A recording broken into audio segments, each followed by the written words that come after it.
వందనాలండి. ఈరోజు ఏప్రిల్ 5. దేవునితో అనుదిన సంబంధం కలిగి ఉండడం అంటే ఏంటో అర్థం చేసుకోవడానికి ప్రయత్నం చేద్దాం. యేసు ప్రభు గొర్రెల కాపరి గురించి గొర్రెల గురించి చెప్తూ ఉన్నప్పుడు తను తాను కాపరిగా కంపేర్ చేసుకుంటూ మనల్ని గొర్రెలుగా చూస్తున్నాడు. బైబిల్లో చాలా చోట్ల ఇట్లాగా చూడగలం మనం. యోహాన్ 10:14-15లో ఏం చెప్తున్నాడు దేవుడు? నేను గొర్రెల మంచి కాపరిని, నేను నా గొర్రెలను ఎరుగుదును, నా గొర్రెలు నన్ను ఎరుగును. గొర్రెలకు కాపరికి మధ్య ఉన్న సంబంధాన్ని ఒక తండ్రి కుమారునితో కలిగి ఉండు సన్నిహిత సంబంధంతో ప్రభువు పోలుస్తూ ఉన్నాడు.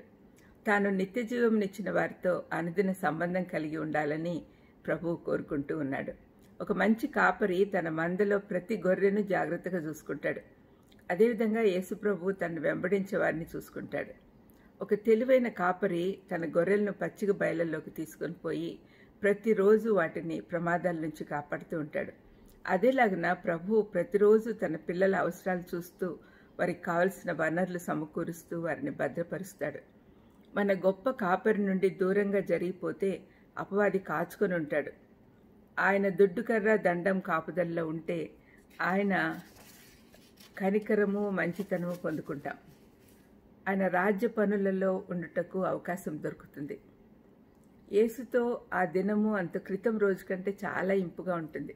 ఇవన్నీ చెప్పడం కాదు కానీ అనుభవపూర్వకంగా తెలుసుకుంటే ఎంత ఆనందం ఉంటుందో మీకు తెలుస్తుంది. ఆయన కృపలో ఉంటూ ఆయనతో సన్నిహితంగా ఉంటే ఎవరు చెప్పనవసరం లేదు, మన ముఖంలోనే కనపడుతుంది. ప్రభు స్వరం వినగానే ఆయన మాటలు హృదయాల్లో స్థిరపరచుకోవాలి. అడుగడుగునా ఆదేశాలు ఇస్తూ ఉంటాడు. మన శరీరము రోజుకు 3 సార్లు తిండి కొరకు ఎలా అడుగుతుందో అదేవిధంగా మన ఆత్మ కూడా దేవుని కొరకు ఆకలిగొని ఉంటుంది. మన హృదయాలను విశ్వాసంతో పోషించాలి, ఆ రుచిని ఆస్వాదించాలి. యేసయ్య మనతో ఉండాలని ఆశిస్తూ ఉన్నారు.